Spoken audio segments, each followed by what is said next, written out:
E pessoal, me chamo Márcio Rabelo, sou agente de pastoral da Arquidiocese de São Luís e hoje, dia 11 de outubro, gostaria de fazer um resgate histórico aqui, bem breve, do mestre Padre Roberto Guidotti. Hoje, dia 11, a nossa igreja celebra, a nossa liturgia celebra João 23, justamente por lembrar hoje o discurso da Lua. Foi um dos discursos de inauguração do Concílio Vaticano II.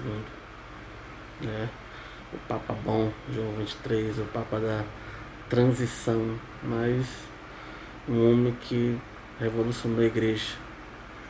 E justamente esse dia, que é essa liturgia, que a nossa igreja faz memória de João 23, a igreja, o Brasil, a Amazônia, o Maranhão, perde um dos seus ilustres filhos. Filhos por quê? Não por ele ter nascido no Brasil, mas viveu mais parte do seu tempo, da sua vida, se dedicou à Amazônia, se dedicou às terras brasileiras. Então, o Padre Roberto Guidotti, eu agradeço a Deus, tive a honra de conhecê-lo no Seminário Santo Antônio, ainda enquanto seminarista da Arquidiocese de São Luís. E hoje, ele nos deixou, voltou para a casa do Pai. Mas queria resgatar um pouco a memória desse homem que nasceu no primeiro mundo, na Itália, mas optou por sua missão toda, a maior parte de sua vida, ser o Brasil. Filho de militar, ele costumava dizer para mim que o pai dele participou na época da Segunda Guerra. Ele dizia: eu tenho uma dívida com a África, razão porque no seu exercício, no seu ministério, 28 anos mais ou menos na Amazônia, 9 a 12 no Maranhão e 6 anos mais ou menos a 6 anos na África. Então ele pagou a dívida do pai dele com a África. E esse homem fideidono, missionário fideidono, o missionário do mundo, e escolhe a região Amazônia devido à situação. Ele dizia nas suas aulas, dizia para toda uma turma de padres e seminaristas, que o verdadeiro missionário, é aquele que vai aonde ninguém quer ir, está aonde ninguém quer estar e fica com quem ninguém quer ficar. E quando ele escolhe recebe o chamado, ele disse que não queria ficar no primeiro mundo, mas queria se doar à igreja da América Latina. A princípio teve dúvida se ia para a África ou se vinha para o Brasil, para a América Latina, e escolheu o Brasil, a região Amazônia, onde armou sua tenda. Veio para cá nos anos 70, de modo específico, em 1973, na missão Pistoia. Havia, na época, um acordo, uma parceria entre a Diocese de Florença de Pistoia com a Arquidiocese de Manaus. E ele vem para a Amazônia nessa época, E nessa época ele se destaca, se destaca nas suas homilias, se destaca no seu discurso. Ele costumava dizer: eu não sou jesuíta, o jesuíta faz 3 discursos, 3 reflexões, eu faço 2 reflexões. Então ele gostava de fazer suas reflexões, gostava de falar com dados, documentos e argumentos. Um homem da leitura. Acho que em toda a minha vida tive vários professores, diversos professores. Hoje eu faço mestrado na Federal do Maranhão em Direito, mas um dos professores que mais já li, assim, já vi ler, foi o Padre Alberto. O homem era um homem da cultura do livro, né? Comia livro com farinha, tinha que ler, porque tudo para ele tinha que falar com dados, documentos e argumentos. E ele escolhe a região da Amazônia, vai um antigo leprosário, né, Piracatuba, não sei se dizer o nome. Então essa missão em Pistoia, uns padres italianos, leigos também, tem alguns leigos no meio, e eles vão e armam a sua tenda na Amazônia. E lá eles vão para paróquias, regiões periféricas, trabalhar com os indígenas, trabalhar com os leprosos, trabalhar com os esquecidos, trabalhar com os empobrecidos. E aqui ele vive a teologia da libertação, né? Uma igreja que escolheu ficar junto com os pobres, a opção preferencial pelos pobres. Em 2007, quando teve de Aparecida, né, a conferência de Aparecida, ele dizia para a geração de padres e seminaristas: vocês são filhos de Aparecida. Eu sou filho de Medellín de Puebla. Vocês são filhos de Aparecida. A missão de vocês é mais árdua do que a minha. Então, um homem que se apaixonou, era apaixonado por Jesus Cristo, homem missionário, que trabalhava com os mais esquecidos, os mais pobres. Tinha um discurso atraente, sabia falar de forma espetacular, ponto de nas homilias dele ser um verdadeiro discurso, uma verdadeira, mais do que uma homilia, mais do que um sermão que atraía multidões, desde os mais simples até os mais cultos, para escutar o Padre Alberto, né? Um homem que amava o Brasil, se doou por esse Brasil, se doou pela igreja do Brasil. Um homem que foi um dos pioneiros do Grito dos Excluídos. Lá em Manaus, fui convidado logo pelo bispo Luiz Vieira, né, na época a ser bispo de Manaus, a ficar nos direitos humanos, né, uma comissão de direitos humanos ligados à Arquidiocese de Manaus. E ele passou mais de 10 anos nesse grupo, mais de 10 anos assim, denunciando as injustiças sociais e as estruturas de pecado, né?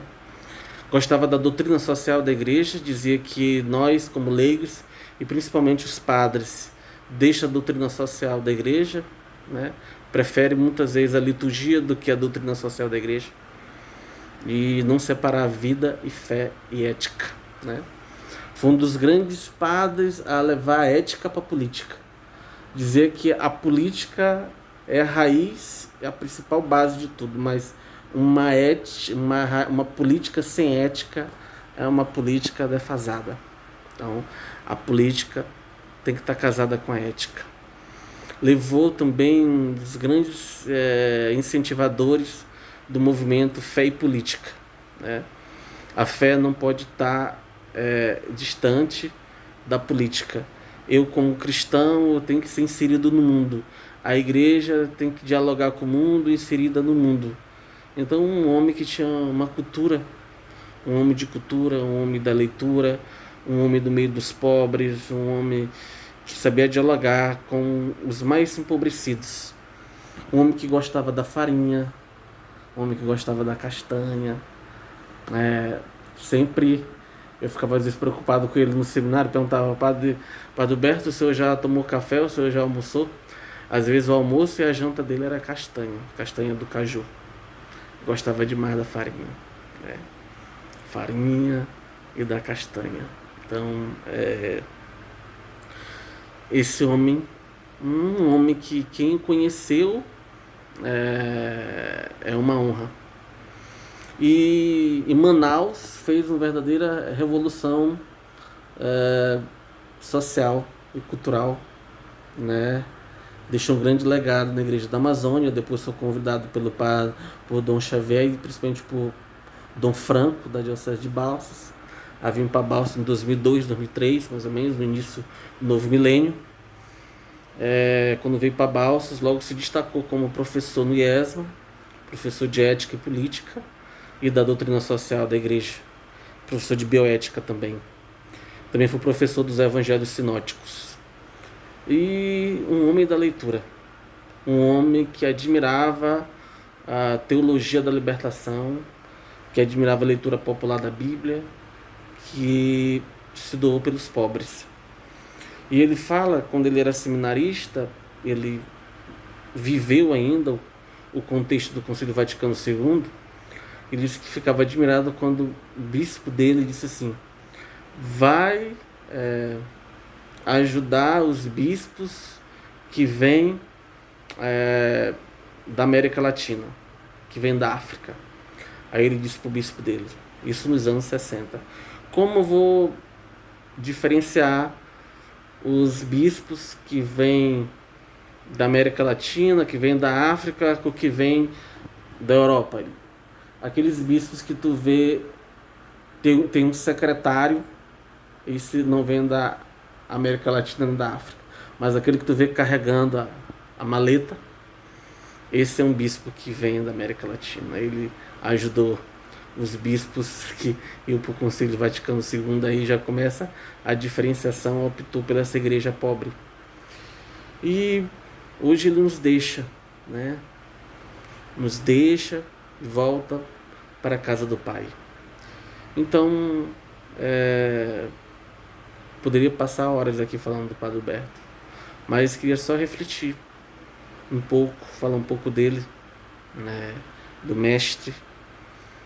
Aprendi muito com ele, a ser humano, a ser gente, a ser sensível com os outros, né? É isso. E a crítica que eu faço é que a igreja no Brasil, a igreja no mundo está perdendo as grandes referências, os grandes padres, os grandes homens. E nossa igreja no momento, uma igreja que não está sendo profética, uma igreja que está se distanciando cada vez mais da proposta de próprio Jesus Cristo, da opção preferencial pelos pobres, uma igreja mais fechada, uma igreja mais tridentina, uma igreja que está esquecendo as bases do Concílio Vaticano II, uma igreja que na América Latina, por exemplo, que está esquecendo Medellín, está esquecendo Puebla, está esquecendo Santo Domingo, está esquecendo o próprio documento de Aparecida, uma igreja que opta por liturgia, né? E que esquece às vezes do próprio Evangelho. E o Padre Guidotti foi professor de vários missionários, vários padres, seja na América Latina, seja também na África. Passou 5 anos também na África, 5 a 6 anos na África, lá em Moçambique, na Diocese de Maputo. E lá também ele foi professor e se destacou. Então ele se destaca na Amazônia, se destaca no Maranhão e se destaca na África, né? Onde ele armou a tenda dele e se doou totalmente por esse povo. Então, como ele foi professor de vários padres, vários missionários, vários religiosos, a morte dele hoje, a parte dele para a casa do Pai, nos questiona qual tipo de teologia a gente está optando hoje, qual espiritualidade eu estou adotando, qual liturgia eu estou adotando, qual igreja eu quero para o amanhã, qual igreja eu quero para hoje. Mas nossa igreja não pode se desassociar do seu essencial, que é Cristo. Então, eu acho que o Padre Guidotti nos ensina a voltar para o núcleo essencial da Igreja Católica, que é o próprio Jesus Cristo, o crucificado, o ressuscitado, aquele que está no meio de nós e faz opção pelos pobres, o Jesus dos Evangelhos. Não o Jesus, às vezes, da nossa cabeça, um Jesus das redes sociais. Hoje que se vê mais, são fazendo sucesso hoje, não são mais os padres da teologia da libertação, os padres do meio dos pobres, hoje, mas os padres das redes sociais, né? Mas o seu legado nos questiona a viver mais o Evangelho, a buscar mais Cristo, a buscar mais viver essa essência, a não perder nunca de vista o próprio Evangelho e a própria opção pelos pobres. A nossa igreja da América Latina, uma igreja que onde 2/3 da população vive, como dizia Eduardo da Câmara, vive em condições subhumanas, e nesse período de pandemia, a pandemia na verdade tirou aí o véu. Nós temos várias pessoas em condições empobrecidas, em condições desumanas, e nós temos uma igreja fechada, uma igreja preocupada mais com a liturgia do que com a profecia. E é hora de a gente resgatar uma igreja profeta, uma igreja para denunciar as injustiças, as estruturas de corrupção, né? As estruturas de pecado. E não uma igreja que vai apoiar os corruptos, ou como diz o padre Guidotti, os corruptores, né? E tem muitos corruptores que às vezes estão dentro da própria igreja, e às vezes nossos bispos, nossos padres faz palanque para os corruptos e não denuncia os corruptos. Então tá na hora de a gente repensar qual igreja nós queremos. E acho que a morte do padre Guidotti nos ensina isso. Esse homem que se doou totalmente, veio lá do primeiro mundo para o terceiro mundo, a nos ensinar a ser gente, nos ensinar a ser humano, nos ensinar a ser solidário, e nos ensinar também a ser intelectual, nos ensinar a estudar, nos ensinar a mergulhar na leitura, nos livros, a não ficar, de certa forma, alienado, mas ser um cristão autêntico, um cristão que conhece a sua igreja, conhece os documentos da igreja, conhece o magistério da igreja, conhece a teologia da igreja, e possamos dialogar com a nossa igreja, para que a nossa igreja possa, de certa forma, não perder a sua essência, que é o próprio Cristo, né? É o próprio Cristo. E eu termino dizendo a fala inicial, que ele sempre dizia assim para mim: Márcio, tem duas opções, ou tu entra na lógica do mundo, ou tu entra na lógica de Cristo. A lógica do mundo são as grandes opções, as grandes tentações do poder, do sistema, e a lógica de Cristo é a lógica da missão, a lógica de não ter nada e dar tudo e não ter nada. E eu agradeço a Deus por ter conhecido esse homem, e onde ele estiver, ele esteja intercedendo por nós, aqui no Brasil, de modo especial pela Amazônia, que está cada vez mais sendo injustiçada, sendo queimada, pelo nosso Maranhão, um Maranhão cada vez mais aí afundando na corrupção, nas injustiças, e a África também. Então, que Deus possa, lá no céu onde ele estiver, junto no seio de Abraão, no seio de Deus, interceder por nós aqui da Amazônia, por nós aqui no Maranhão, e pelos africanos, e pelo mundo todo. Padre Guidotti, obrigado. Ele vive, e onde estiver, está intercedendo por nós aqui. E que o legado dele fica para as futuras gerações e para nós. Ao menos para mim, ele está aqui no meu coração. E obrigado, mestre, por fazer parte da nossa vida. E eu agradeço a Deus por ter conhecido o Senhor. E tudo que o Senhor deixou para a gente aqui no Maranhão, para a gente da Amazônia e da África como um todo, que a gente possa colocar pelo menos um texto em prática. E assim eu creio que a gente vai ser, acho que não católico, não cristão, não cidadão, mas mais humano. Pelo menos humano. E solidário com os nossos irmãos pobres, nossos irmãos injustiçados. Possamos, como uma das frases que ele disse da Teresa de Calcutá, né? As mãos que ajudam são mais santas do que os lábios que cantam, né? Mais ou menos assim a frase. Então, é isso. Um abraço. Acho que eu falei demais. Que Deus e Santo Huberto Guidotti interceda por nós, hoje, amanhã e sempre. Obrigado.